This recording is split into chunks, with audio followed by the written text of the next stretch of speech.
Fall is coming, you guys! Hoodie weather! Hoodie weather! I think I have finally calmed down about the Snorlax deal. It was just too much. It was just too much to handle. He's frightening now. Alright, we got some new stuff this morning. I don't exactly know what. So I'm gonna guess new Pokemon. We're coming right up on it. What is it? It's released in November, so we're almost there, guys.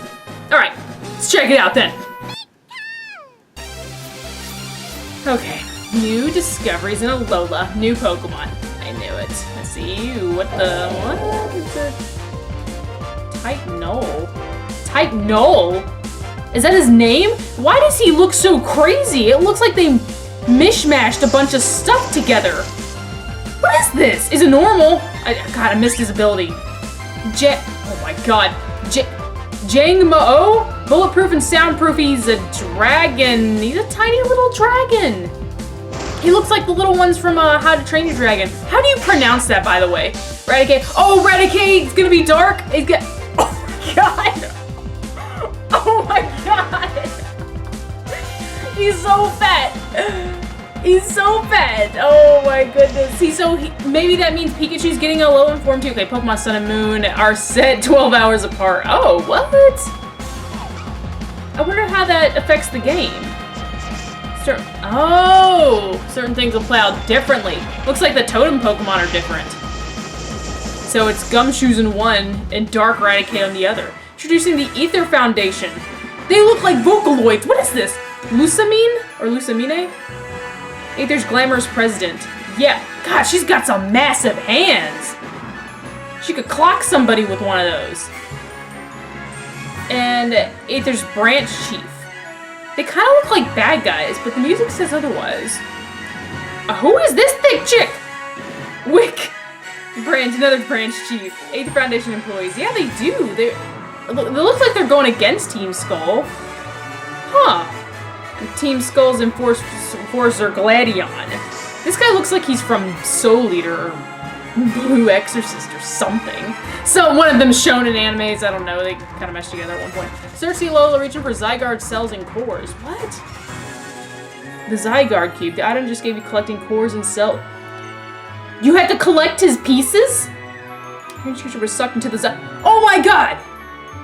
Taking photos in this map and what? You get to take oh look, there's the Rotom again! We're Pokemon snapping, guys! Oh no! Yes!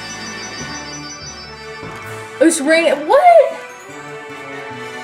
I want to know how the Rotom talks. How's he able to talk? Oh, okay, yeah. Straight up Pokemon Snap. Oh my goodness.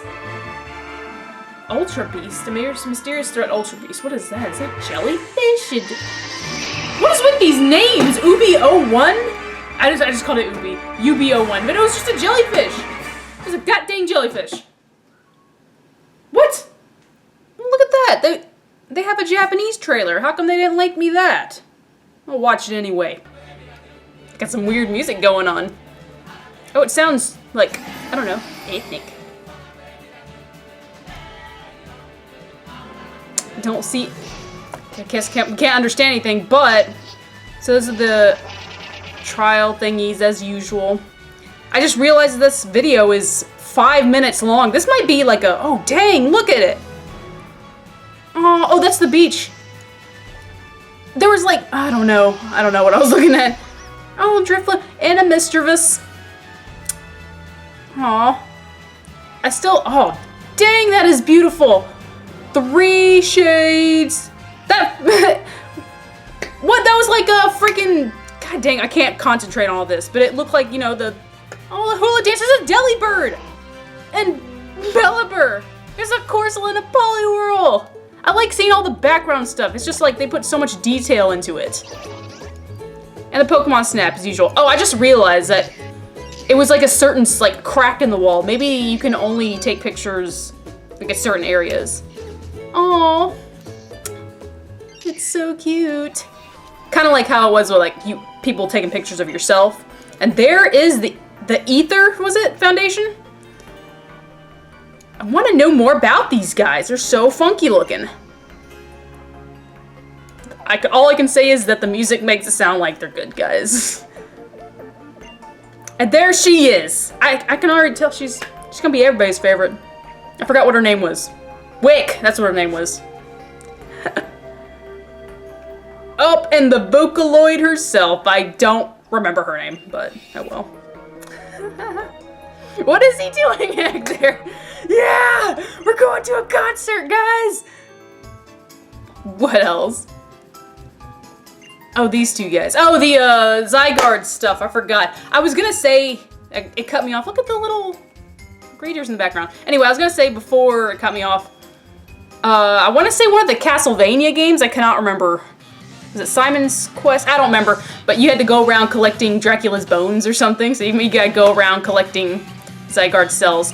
This guy, what the F? He looks too emo. He looks too emo. I don't want to take you seriously. What is this? What is this? I'm not oh, he's got the type null. He's got that weird type null. That is so, like, the name is just so funky. I don't get it. It's a hatchet. He's got a hatchet on him. And, oh, I guess this is like a recap of 2 weeks of stuff that they've given us. Palisand. Well, wait, was that what it was called? I don't remember. Sandy Geist. Sandy Geist and Palisand, that's what it was. I wonder if you're gonna, because I remember you could see like the little sand moving. I wonder if that's the only way you can find them, or you can find other Pokemon that way. Maybe the crabs and stuff. Oh, the crab! I forgot about that crab thing that I cannot remember what its name is. This thing is frightening. She just threw that thing out of a Pokeball. I just realized that. He hits you with his arms. Aww. This thing turns into a monster. This stuffed animal turns into the monster that is fudge and raspberry candy. It's just what it's reminded me of. And King Koopa himself. Dang, we're at a volcano back here. That's intense, man. It's gonna be like, Hoenn all over again. That scene made me really, like, sweat. And I was like, we're at the top of a volcano, guys. I still don't, oh, there's the crab. Oh man, what was it called? And I can't see because he doesn't have his English name here. And, oh yeah, I was saying, like, he wasn't a water. He's just a fighting. And he's got his big old boxing gloves. Oh, you know what? I haven't seen that arena in a minute. I remember they showed it at the very beginning, but I haven't seen it. This dragon thing. That's probably gonna turn into an ultra dragon. But he's got a little heart on his head. So cute. But is he gonna give us more to... Oh yeah, the Dark Rattata. Dark Rattata turns into Dark Raticate. Was it dark and normal, or is it just dark? It's gonna say down here, I think. I want to say it was dark and normal. Yeah, it is dark and normal. That's funky. And they're gigantic. Why? It looks bigger than, like, the normal Raticate. And I wonder why. Or or my eyes are just playing tricks on me, I don't know. Oh, look at the expressions. I remember in the old ones that we got, like, 3 expressions. Smiling, mad, and... Oh, there's the jelly thing! This thing doesn't have a face. What? That trailer had so much more stuff going on. I wish I could have read it. I wish I could have understood it. That was such a weird assortment of things. I can't even remember what was in it now. To the Pokemon website, because I just realized that we can find out a lot of more information on there than we can at Cerebi. I don't get it. Okay, so first we have, this thing is really named Type Null. I thought that was just, I don't even know what I was thinking when I saw that. Just its actual name is Type Null. This thing is 6'3". Holy crap. Its category is synthetic, so that means it was created. I can see that. It kind of looks like a chimera. It's like a mishmash of a bunch of different things, and it's got a weird helmet on. And a hatchet on his head. This Pokemon wearing a mask has been dubbed Null, meaning nothing. That's mean. The shapes of its front and hind legs are clearly different. I see that. It looks like it's got bird legs in the front and then like some kind of mammal legs in the back.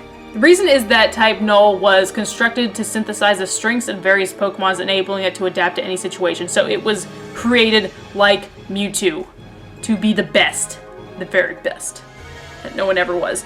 The mask fitted at type null's head is a piece of equipment designed to control its latent powers. It's extremely heavy, so it also serves to hinder type null's agility.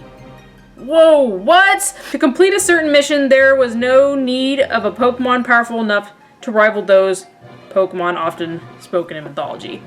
There's gotta be some lore to this. Who made this thing? And does it have to do with Magearna? Because we haven't heard anything about her in a while. So I'm thinking that those two are kind of connected somehow. That there's some kind of mystical thing about the islands, as well as an ancient civilization that has built a bunch of stuff, including the Pokemon. Now this, I already know that I'm probably pronouncing it wrong. If anybody knows how to say this, or if I am pronouncing it right, I don't know. I'm just trying. It's Jangmo-o. I'm just gonna say Jangmo-o. Jangmo-o. Jangmo-o. Jangmo-o. I don't freaking know. It's so tiny though. It's a tiny little dragon.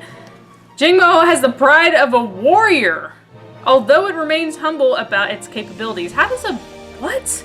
A lot of personality in these Pokemon, apparently. In its pursuit to become the strongest, it never neglects its training. Because Jangmo-o uses the scales on its head for both offense and defense, it never turns its back to its enemies. Many trainers see its behavior and take it as proof that Jangmo-o is a valiant Pokemon. They gather in canyons where no other people or Pokemon are around, so live together as they train. Who is calling me? Just if you say, do you want it just to have it like for free, ask her that. If she doesn't, then just keep it. We'll do something with it. I don't know. Alright. Bye. This lady wanted me to do Jerry the Mouse on a cake, and I told her it was not gonna look great, and she's like, that's fine. So I did it, and she hated it. Psychic. So Jangmo-o is like this tiny little night dragon who is very noble. He must turn into something really awesome because he looks like a pre-evolution. I want to see what he turns into. Oh my god, Alolan Rattata is so fat. He looks bigger than his normal form, and I think it's just because of the cheeks. Oh my god. Oh, what I was gonna say is because we have a dark Rattata and Raticate, does that mean that we're going to have an Alolan Pikachu as well? Along with Alolan Raichu. I don't know what's happening there. Because urban areas are their main habitat. Okay, they live in the city. Their diet is higher in calories than ordinary Raticate. As a result, they have become hefty. He's a big boy. Alolan Raticate prefers to eat only fresh fruits and high-class ingredients. Where does it get high-class? I guess from the people that it lives off of. There are rumors that a certain top-notch restaurant takes advantage of Alolan Raticate's taste buds by bringing it along when choosing ingredients to buy and having it taste new dishes. This is Ratatouille. This is Oh my god, this is Ratatouille. Alolan Raticate continuously stockpile huge amounts of food in their nests, as well as their cheeks, probably. They mostly prefer to send out Alolan Rattata to gather food while they themselves stay at home in their nests and just eat. What? No! No! That's so mean! Alolan Raticate is the totem Pokemon of the trial. Okay. Alright, I get it. And it does say here that it is the trial Pokemon as opposed to the Gumshoes and Pokemon Moon? Yeah, there we go. Because it's Dark Moon. So those were all the Pokemon that we saw. Now we get to look at the Aether Foundation. Am I pronouncing it right? Aether? I'm pretty sure it's pronounced Aether. As I said before, these guys look like Vocaloids. Like, just look at them. They look like they're about to perform a number on me. The Aether Foundation works in the Alola region. The Foundation's goal is to care for Pokemon that have been hurt. The Aether Foundation has constructed an artificial island called Aether Paradise. There, they not only provide shelter for Pokemon, but also conduct various research projects. It seems that the main character will also be able to visit Aether Paradise during the adventure. That sounds like a home for mistreated Pokemon? Oh, kind of like, oh my god, what is it? Mr. Fuji in Gen 1 in Lavender Town, when he would take care of Pokemon who were abandoned or sick or whatever. Maybe it's like a high-class version of that. Lusamine, a lovely Lusamine functioned as the Aether Foundation's president. Faba, the Aether Foundation's branch chief, sports green sunglasses. Why did they feel the need to say that? They're his signature accessory. He seems very proud of his position as branch chief. Okay. Wicke, the assistant branch chief of Aether Paradise, has a caring personality, so she is loved by all the Aether Foundation employees. I don't think that's all she's loved for. And the employees. The employees of Aether Foundation shelter and care for Pokemon. Their uniforms appear to depend on which division they belong to. They have so many pockets. Look how many pockets they have. Good lord, people, and what are with these giant shoes? So that's pretty interesting that they have a foundation in between. Probably somebody to go up against Team Still. You can't just have yourself going up against this big gang of bullies. You gotta have some help. Oh, and okay, the last thing. A mysterious presence threatens the Alola region. Ultra Beasts. What? Ultra Beasts. Is that a legendary? Remember the 3 legendary beasts? Freaking Suicune, Raikou, and Entei? What is an Ultra Beast? In the Alola region, rumors are flying about mysterious creatures known as Ultra Beasts. Ultra Beasts possess mighty powers that could pose a threat to humans and Pokemon, so they are feared. Oh no, are they bad guys? Oh no, they're bad guys. It appears that the Aether Foundation is also conducting research of these Ultra Beasts. According to rumor, the multiple Ultra Beasts exist, each of them called by a code name. Well, wait a minute. Is Type Null one? I don't know. They didn't say anything about it. That was in the beginning with the other Pokemon. So, for now, all we have is UB01, which I'm getting a very distinct memory of, oh god, what was that movie? The Abyss. Where I think it was James Cameron, and they go way deep underwater, and they find out that there's aliens living at the bottom of the ocean, and they look beautiful, but they look like jellyfish. And they swim around, and they're, oh, we're aliens living at the bottom. Okay, UB01. UB01's body is composed of a glass-like substance, however, it's constantly changing shapes, never settling on one. Like a Ditto? While evidence is something like survival instinct can be observed in UB01, no one knows whether it has the will of its own or any emotions. That's because it doesn't have a face. You think like Jellicent and Frillish and then like Tentacool and Tentacruel, they're jellyfish and they got faces. This thing don't. It said that for some reason its movements resemble those of a young girl. What? Oh, I see it! Like this is the hair, and then here's the arms and the bangs and the legs, and she's like wearing a big old hat. With no body. And she ain't got no face though. Okay, I kinda like this thing now. I just saw it as a jellyfish, but now that they pointed that out, that's really cool. I like that. What type was it? It doesn't even say. It just says new. It was made out of glass, and it changes its will. It's a shapeshifter. Is it like Latias also? Didn't she shapeshift? God dang it, these things are rushing together. Why did they just give us this tiny little picture of this possible new Pokemon? This looks like an evolution of Cutiefly, which I forgot about. So that was a lot of information. I cannot believe that I haven't been going to the Pokemon website before. I don't know why. Something was wrong with my computer or it wouldn't load up the screen. Interesting stuff. I am still concerned about Alolan Pikachu. I want to know. But other than that, I am very interested in the Ultra Beast, UB01, and Type Null, as well as its connection with maybe Magearna. That just seems like it might be something. The Aether Foundation look cool. I would like to know more about them. I don't exactly know how they're gonna fit in with the story, but okay. Oh, there was a guy in Team Skull too. I didn't really care about him. He's probably just an admin. Alright guys, thank you all for joining me today. That was some weird stuff that we got, but yes, we got it. And I can't get up and celebrate because I ain't got no pants on today. But I will see you all later. Thanks for joining me. Bye. I'll put some pants on.